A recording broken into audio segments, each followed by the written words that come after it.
Greetings and bienvenue, midnight crew. Thank you for returning to this broadcast, and welcome to new viewers joining us for the first time. If you like a video, then feel free to subscribe. This thread is dedicated to spoopy stories related to local beliefs, religion, ghosts from Asia. Don't post your dreams in here, that's not even a ghost story. I'm gonna start with my own story. Victim: my whole extended family. Location: Bagan Serai, Perak, Malaysia. Entity: Djinn. A little background before I start the story. In Southeast Asia we have this concept where you can keep djinns as pets. Their main use were to guard your properties, personal safety, or to ward off enemies. These things can be passed down through generations, and they can still linger in your ancestral homes or around family members long after they're forgotten. Me, between 9 and 11 years old with family members, went to our grandparents' home to celebrate Eid. There's probably about 30 people staying there. It's the end of Ramadan, the holy fasting month. Muslims believe that Shaitan, the devil, are tied up during Ramadan to prevent them from disrupting Muslims who were busy doing worship throughout the whole month. 30th day of Ramadan ends at dusk. In Islam, a new day begins at dusk, sundown. It's now the month of Syal, the Eid is tomorrow. It's close to 11 p.m. and the whole family are preparing to sleep. It's gonna be a busy day tomorrow. North and west side of this wooden house is surrounded by bush and small forest. On the east side 15 meters away is another home, on the south side a small unpaved road that takes to the main road. Everyone's home, doors are locked. My family has a room for ourselves, with my elder sister sleeping next to the east wall. I'm next to her. We all sleep on futons. Suddenly the sound of motorcycle approaching the house from the unpaved road. Quite strange, as it is not customary for people to come visiting at this hour, plus everyone's home. My mom said loudly, "Who's coming at this hour?" She's a brave woman with a foul mouth, and that remark kind of got us into trouble later. Imagine this as the crappy Asian motorcycle that you see in Top Gear Vietnam Special. The bike stops at the front door, on the south side. Nobody's knocking, no one is entering. Okay. JPEG. Suddenly there's a strange sound on the roof. The roof is corrugated iron, we call it the zinc roof locally. Whatever's walking on top of it can be heard throughout the house. Actually sounds like someone is sweeping the roof. People around the house are beginning to get nervous. I started getting sweaty. My mom decided to open her mouth again. She spoke loudly, "Who's sweeping on the roof at this hour?" Local belief says that you're not supposed to address whatever strange thing that's happening around you, because they will take it as encouragement. Big fucking mistake. The sound immediately intensifies. Now we hear someone running on the roof. Immediately later we hear hundreds of birds in the trees around the house going crazy. Caw caw caw caw caw, like the ones you see on National Geographic. Unsettling as fuck. The sound on the roof now interspersed with the bird sounds. It's like a jungle in here. I began reciting whatever verse of the Quran I knew. Now comes the worst part. Suddenly we hear moaning sounds from the east wall. Actually sounds like a dying dog in great pain, just whimpering. The sound moves from the east wall to the corner where it meets the north wall, and then back again to there it first started, right next to my sister. Unghhh. This is a Malay village, stray dogs are rare, and they don't venture to homes. Half an hour through the ordeal my scumbag sister did the douchiest thing she did so far. Anon, change places with me. Shit, are you fucking kidding me? There's ghost right next to that wall. WEBM. I did what she says anyway. Sounds continue for like 3 hours, and subsided slowly. My scumbag sister managed to fall asleep halfway through it. I didn't sleep the rest of the night.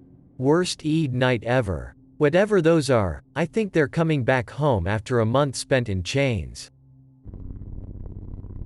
Friend's brother got possessed by a young Djinn after playing bicycle close to a pond during sundown. Parents over here likes to tell their kids to go home before them because that's the time when those things come out and haunt people. Things went back and forth for about 8 months. When possessed, he would try to self-end himself by sneaking out of the house, grab a motorcycle and head towards the pond in order to drown himself. Family got tired of this battle, decided to bring him to Grandpa's home, who is a traditional practitioner. Didn't brought him to Grandpa earlier because Grandpa's methods are too rough. Along the way the kid keeps looking through the rear window of the car. Daddy asks, "What are you keep on looking at?" Kid, possessed, answers, "My mom, she's chasing after us," with a grin. New story. Victim. Siblings, aunt. Ghost. Toyol. It looks like a burned greenish little boy that can enter small openings and steal small sums of cash. It's one of those pet Djinns people around here use for making money. Parents went to perform Hajj in Mecca. Auntie who looks after my siblings start complaining about missing money. Mum, in Mecca, thousands of miles apart, prays for the culprit to be punished. Meanwhile in Malaysia, my brother went up the stairs to his bedroom on the 2nd floor. Saw for a brief moment a teary-eyed child, about 2 years old. That looks as if it had just been burned seconds ago. Noped the fuck down to ground floor. Once she got back home my mum called some Ustaz, Islamic religious teacher, to catch the Toyol. Bought a black land crab, with its pincers attached to a string and hung it from a pole. Right under the crab she poured some green peas. It was said that the Toyol won't be able to resist playing with the crab and green peas and forget to do its job of stealing money. However, nothing happened after that, so whatever. I really have no idea if that was supposed to work. Me, about 11 or 12. Went to my great-grandmother's place to take care of her. She hasn't been walking for 2 years after falling in the toilet. Eat, drink, go to the restroom in the same bed. Has this musty smell about her from the months-old shit caked on her bed and rear. Mom decides she might as well lend a hand since everyone else is doing a very shitty job at taking care of her. House is always dark and damp even during daylight. Great-grandma always requires black coffee and cigarettes. Pretty badass. Night comes, bored as fuck. Go to sleep early in creepy-ass bedroom with mysterious dark stains on its wall. Woke up some time later, I needed to piss. Whole family is asleep. It's about 1 a.m. Her bed is in the living room of this small single-story house. Walk out the door and hear her saying, "If you need some coffee I have it in the fridge." Figured she was talking to me so responded, "Nah thanks granny, I'm just going to the loo." Went back from the toilet and realized she's still talking, alone. All the while she looks to one corner as if someone is there. Realize she hasn't been talking to me just now, and had been chatting with something for some time now. Noped back into the guest room. She wasn't senile or anything, and when I told my mom about it she replied that she experienced the same thing too. Apparently Granny only spoke like that when she's alone. Similarly, an auntie who brought her massage oil woke up next morning to find the oil had decreased, even though nobody had been using it. Speaking of Penanggal, I myself came from Borneo, which the Penanggal is known by many. I don't know whether this is true, but I've read somewhere that the Penanggal actually originates from the Philippines archipelago, which is near the North Borneo. The ethnic which invented these things are called Iranan in my native language, which translates to Lanan, Malay, or pirates, which they sometimes come to the coast to steal and kill people. Way before the Western colonizations and the invention of Penanggal, the whole Borneo, there is this infamous practices which involved headhunting. They literally hunt for enemies' head and beheading them and keep their heads as trophy or as a symbol for their status as a man and a warrior. You can't marry unless you have this status. This headhunting was so heavily practiced in Borneo that it is also practiced by women. The whole people in Borneo are practically warriors defending their shit from enemies, except children of course. So, the Iranan people have trouble with their business at the coast of Borneo, as each time they set their foot, their heads will be collected by the natives there. As it is common for people living without technology or religion in the past, the Iranan people being into black magic and shit somehow managed to create this Penanggal from human being. This is to make sure their head won't be collected by the native people of Borneo or Dayak people even when their head is detached from their body whenever they set foot on the Borneo island. And so today, this Penanggal black magic is widely spread and go as far as Thailand and Java Islands as the Iranan people leave their footprints.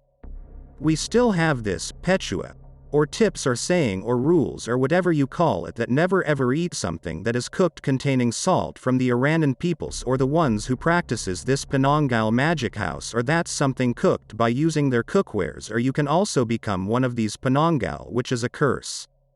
These Penanggal practitioner can turn parts of dead human bodies into fishes which they will eat or if excess they will sell it in the fish market. If you are lucky, you may be able to find someone who know how to remove this curse, but it is only removable on satisfied conditions, as far as I know. That is if you are not willingly practice this black magic but it came to you from your predecessors who practices it and you gain this curse by eating food from sources as said before. Basically as long as you don't find it and practice this you can be cured. Upon curing, you will puke pipit bird. I don't know what pipit bird in English so yeah fuck it. As a sign you are cured from being the Penanggal curse. Okay, another one. Happened to my mom when I was 5 years old. Living in a rented house in Selayang Baru. Woke up at about 2 a.m. to the sound of barking dogs all over the house. Strange, considering the house is surrounded by fence. Walk out of bed, need to pee. The only toilet is in the kitchen. Kitchen has a door. The sound of barking dogs was very loud and close. Opened kitchen door. See a tall black dog, waist high, with long pointed ears, like 6 inches long ears pointed upward. Dog was looking over the kitchen counter to the window. Something looks off with this dog, it's as if it's something that mimics a dog, but not one. No wonder it got chased away. It's as if the black dog is seeking refuge from the other hounds surrounding the house. My mom backtracked and closed the kitchen door. Sat on the couch in the living room and noped hard for the rest of the night, unable to sleep. Sounds ended close to Fajr prayer, about 6 a.m. She only dared entering the kitchen then. Dog's gone. Hi fellow Southeast Asian Anon. This happened in Bali. Be visiting some old ass temple on tour with fam when I was 12 or something. Lots of statues, ruins, random structures, the works. Has a fairly oriental theme if you will. Garudas and snakes are a common motif, so are lion-esque creatures. Temple used to be, and probably still is, a place of worship. Afternoon, around 1 p.m.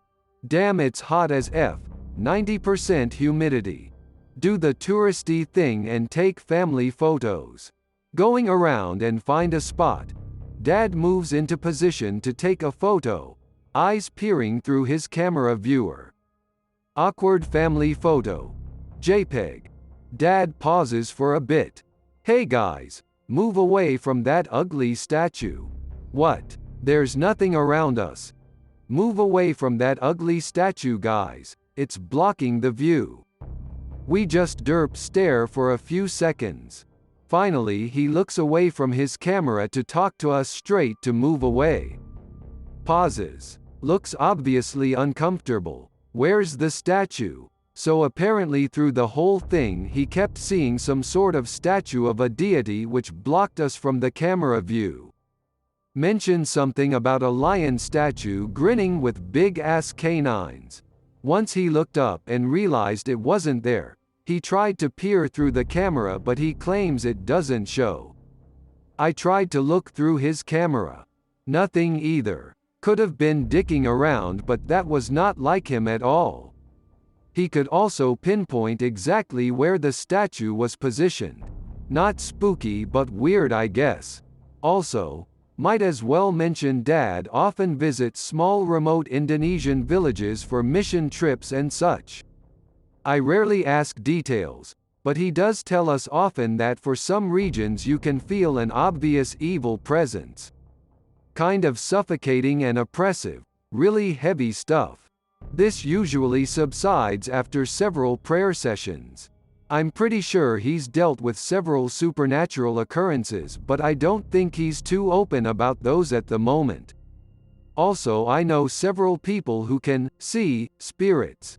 It's become like a normal thing for them, I guess, and you probably learn to ignore it after a while. One girl did say she saw a tall man with a detached head during a summer camp when she was around 13 or 14.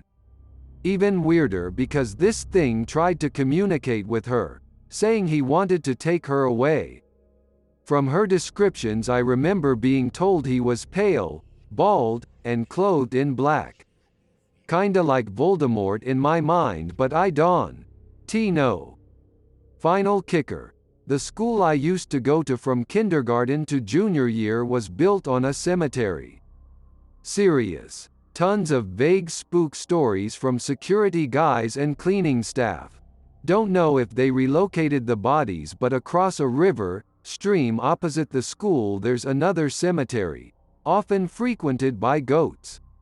Also, the park opposite our school had cobras. No joke. Saw 'em firsthand. Spook story. From when I was 5th grade. Headmistress of our school passed away suddenly. Breast cancer. Everyone was obviously shocked. Procession goes as normal, I suppose. Next week or so. Be in class. Quiet as F. Door to classroom always closed shut and stuff. Hear a creak. Look up. Doors open slowly. Nothing there. JPEG. Weird. Suddenly door slams shut with a bang. WTF. Think nothing of it. Wind probably or some shit. About half an hour later, same shit happens again. This goes on for the rest of the year that I was in that class. Only that one classroom, no other classes had issues. Door was old but no indication as to why it would open on its own like that. Also, it's actually indoors. There's no way it's caused by gusting winds or something. Teachers would check if it's pranksters or something but never see anyone on the halls. No reason for anyone to be there anyway because it's at the end of the hall with a dead end. If anyone moved around there it would be noticeable. Plus we had windows overlooking the hallway. Happened so often all the teachers just ignore it. Kinda unsettling but whatever. We tried putting a door stopper, tape and stuff to try to stop it disrupting class so often. Never works. Tapes get ripped off. Door stoppers get blown away or inevitably moved somehow. One time one of the teachers was dicking around and greeted the opening door. "Oh hi Miss X, dead headmistress. I don't actually remember her name."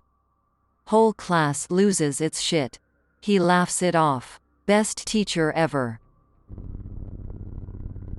Be 14 years old. Be easily scared. Be in my grandmother's, dad's side, house with my 18 years old brother and male cousin, mom's side, in the village. Be sleeping in the first floor living room on the futon. 3 a.m. Suddenly I have the urge to pee and awake. Notice big brother and cousin still awake telling their shit to each other. The toilet is too far outside the house, plus it's fucking dark down there. Fuck, I'm scared. Can't hold the pee, thus go on the veranda outside with no light. Aim to the ground and pee, hopefully pee didn't touch the wooden house. Running directly to the futon to continue sleeping because it's too scary outside at night. 15 minutes later, almost asleep, my brother and cousin are still talking. Suddenly I hear 1 or 2 dogs crying, rooster then making noise now stops. Brother and cousin stop talking. Now there are a lot of dogs crying. Fucking dog saw something inhuman, as in our culture saying. My brother and my cousin agreed to each other that there's a ghost passing by. Be fully awake but still lying down trying to ignore. Suddenly hear footsteps walking just below the veranda where I just peed and it's going to the front door. The front door is made out of zinc because we are poor. That fucking ghost banging our fucking zinc door. Fuck, the sound so loud it made the dog cry even louder. That ghost knows how to break our door defense system. Our front door consists of only 2 door latches, one is at the right and one is at top, see pic. The one on the top is always locked but can be opened from outside due to the gap of the door slit at the top is too big and the 4 fingers can go through just enough to unlock the door latch because why the fuck not? The one on the right is sometimes not locked because my friend's neighbor, male, also happened to be my cousin, sometimes become Batman at night and hanging out with us, and he knows how to open the front door to enter by the just said method. But not today, there's no such arrangement that early morning for he to come as it is the Christmas day at 3 a.m. and he is probably in his house with his family. But my brother probably forgot to lock the door latch on the right anyway. The 3 of us confused as fuck what to do. The footsteps getting closer right beneath us. Palms are sweaty. Nice thing I just peed spaghetti, Ed and Eddie. Confused what to do, my brother starts to pray. Ghost still there walking and bumping on stuff. Ghost bump the dinner table chair. Ghost bump on the plastic bottles. Hears bottles fall everywhere. Dogs cry everywhere. Fuck, that was loud. Suddenly ghost noise stops. Is it over? Fuck not.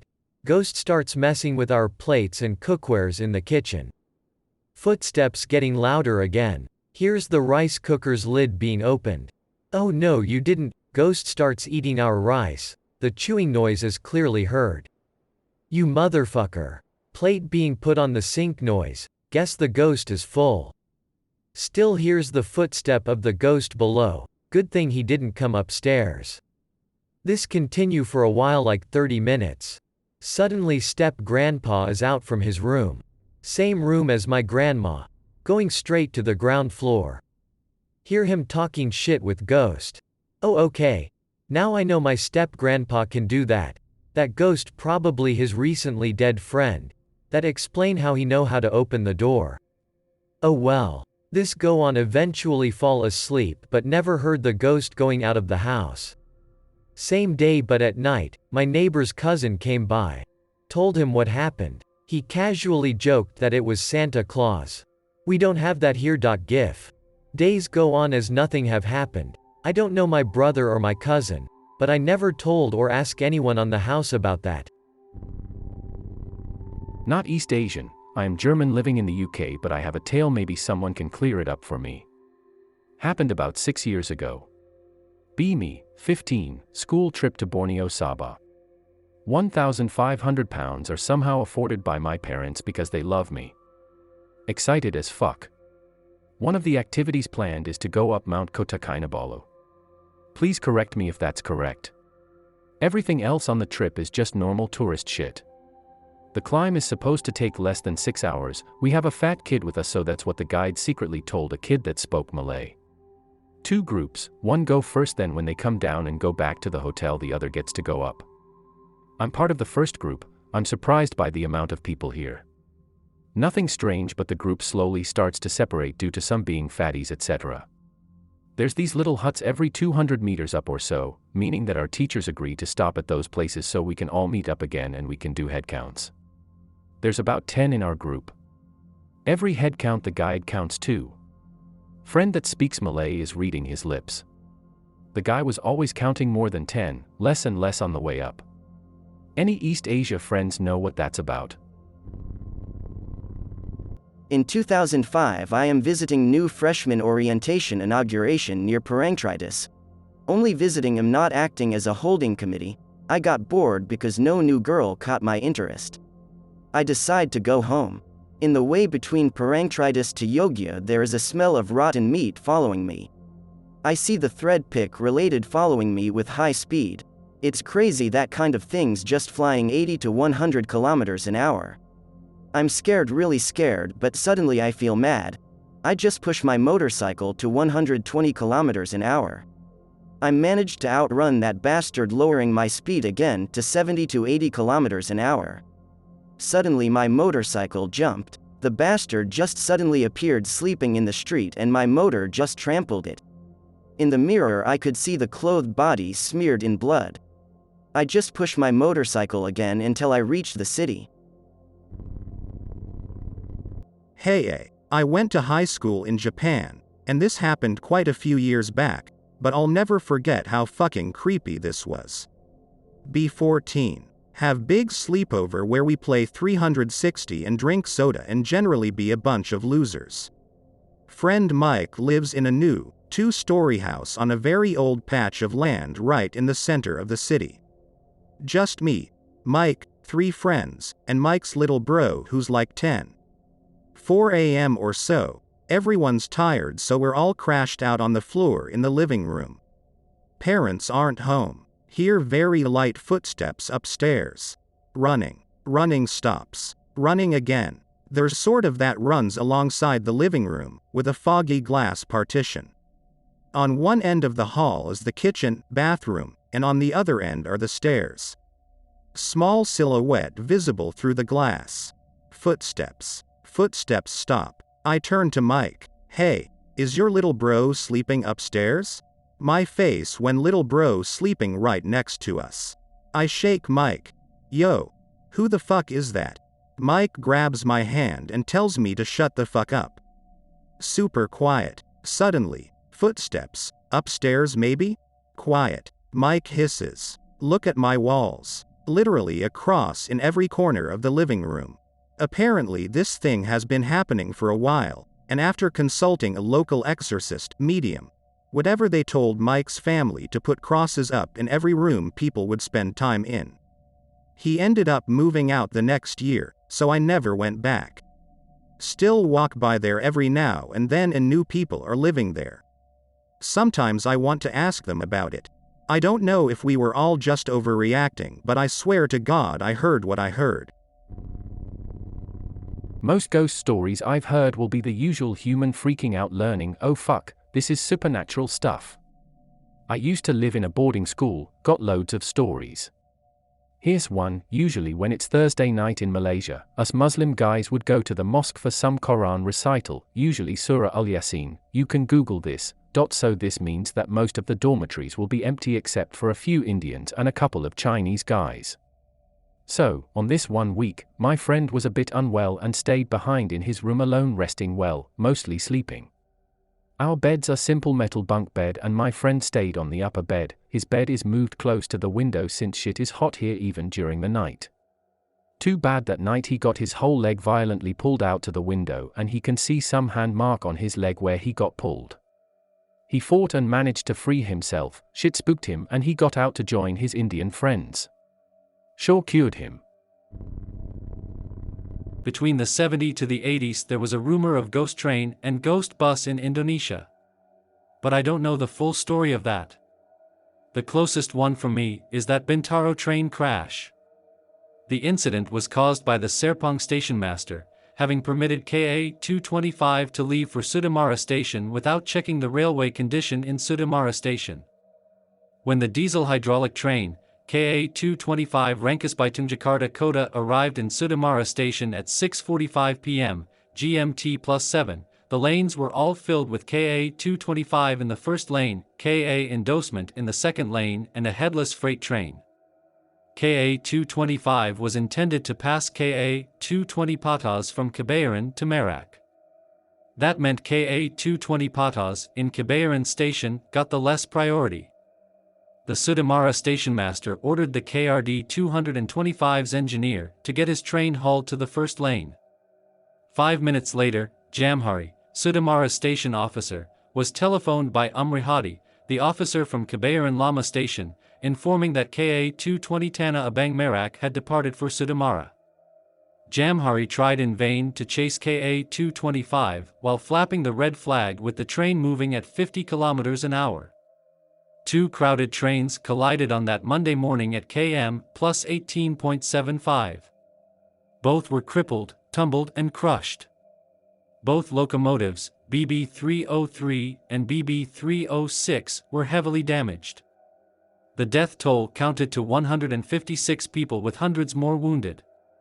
And it was remembered as one of the worst railway accidents in the world. The spook I remember. Ghostly dismembered bodies haunting the railways, looking for other body parts.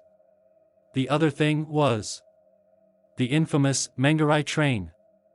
This train was physically real, but it ran on its own without passengers, nor machinist. It ran at night from Manggarai and stopped at Bogor, and still no one was inside. I remember it was thought to be a failed brake system. But still, failed brake from Jakarta to Bogor? Also IIRC this happened between 2007 to 2008, because there was a shitty movie adapted from the incident coming afterwards. And still around that year, probably months prior to this incident, there was also a person who rode a train at late night. The thing is, there shouldn't be a train at all at that hour. Once the person got down at the station, the train vanished. But I can't get much detailed story for this one. Alright, I'll join in. This is a story about a local spirit in my area in Iloilo called the Tamawo, elves in English, also a little part of exorcism. Be 21-year-old me. My maid suddenly became sick and having weird convulsions and shouting that, they're gonna get me and shit. Asked my brother to call for help. After a few seconds, a woman who claimed to have the sixth sense came in and told me that she is possessed by a couple of Tamawas. Leaves in a few moments, leaving me alone to control the she-beast of a maid. She's very plump after all. Maid gets into convulsions and I pushed her to lay her in the sofa. Thinking quickly, I removed my bracelet that was blessed by the priest and placed it on her arm. Tries to remove it, but fails as I try to restrain her arm. Shouts, in it, main it, da Gina sunog ako, hot, it's hot. It feels like I'm burning. A couple of tries she breaks my bracelet. Has the strength of 3 people. WTF. Pushed her back to the sofa. Tried to feed her, but seems to dislike the bangus fillet I cooked as it is marinated with tons of salt. Asked my brother to give me salt and holy water from the church. Try to sprinkle with holy water and salt to her, but she tries to fight back, Aslo fighting back with Catholic prayers. Repeat the process for hours. Finally call a local witch doctor and was calmed down by a strange herb and incense. Witch doctor exorcises the spirit the next day. I never saw the ritual as I was inside a separate room to prevent my little sister seeing the scene. But I can see crosses and other writings on her paper of incantations. Hi, Indo friend / Bali friend here. I want to share my first paranormal experience. It happened maybe 12 to 13 years ago, I think. My uncle was a respected witch doctor in my hometown. When I was 10 or 11 years old, he asked me if I wanted to go somewhere with him. Not knowing where he wanted to go, I said yes anyway. So then at 11 p.m., right before midnight, he took me to the local grave, not particularly a graveyard with tombstones, it's like a large, grassy area since in Bali dead bodies are cremated, not buried. I asked him, "What are we doing here?" And he said, "Be patient, they should come in a minute." And then I see 2 fireballs flying in circles, sometimes they crashed with each other. This happened in like 30 minutes or so. After they vanished, we returned home. Couple minutes later, 2 guys around 30s visited my house. Turns up they're a witch in training, and they're just testing their skills in the graveyard. My uncle was supposed to look after them so there will be no injuries or whatsoever. Couple months ago my uncle died of old age. Numbers of strange animals were seen visiting my house. Like a monkey, a hog, a jungle cat, anything that is not supposed to be seen at a suburban neighborhood. My aunt says they are my late uncle's friends, and they come to pay their final respects to a fellow witch doctor. Filipino here. My school was built around an old church that existed during the Spanish occupation. There were a lot of freedom fighters back then, and they were persecuted by any means possible. Spaniards executed people based on rumors or whatever shit they could get their hands on. Since people in our country were even more religious then than they are now, relatives of freedom fighters would confess to Spanish priests that a relative was a freedom fighter. This then resulted in an execution, regardless whether the victim is a true freedom fighter or not. Before they got executed though, they were subject to torture, Spaniards trying to make them confess and reveal other freedom fighters. Executions and even tortures were often held in fortresses, public squares, or churches. These places were the center of traffic, and the Spaniards wanted everyone to know what would happen. So you can imagine a lot of bad energy being trapped in those places. Especially considering that we were under Spanish occupation for some 300-odd years. So naturally people started circulating rumors that our school was haunted and shiz.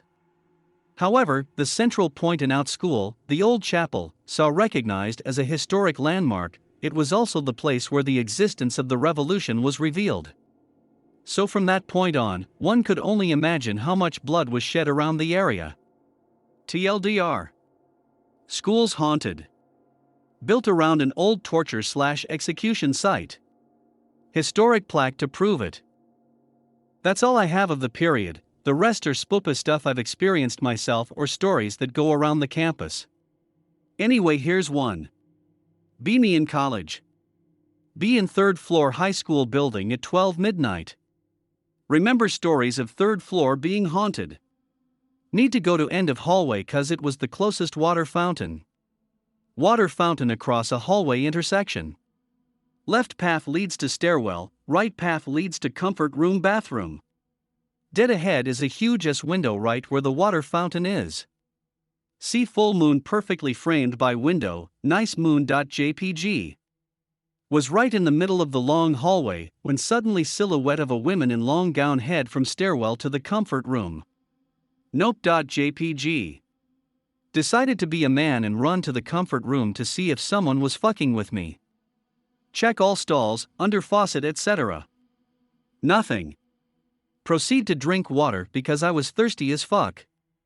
Pretend not to notice hair on nape standing on end and feel warm breath, like wind blowing down my spine. TLDR. Need drink. Ghost bearing way to drink. Drink anyway. Here's another. Our school had two ways to get into the high school. Building one was through the quadrangle, the other was on an overpass that lead to the second floor. Be friend. Be staying over late cause why the fuck not? Be heading out, pass under an overpass. Hear the beautiful voice of a woman singing. Look for the source. See a woman in a traditional outfit on the overpass, walking away. Think nothing of it. Be the next day. Be me, see friend freak out. Passing beside the high school building.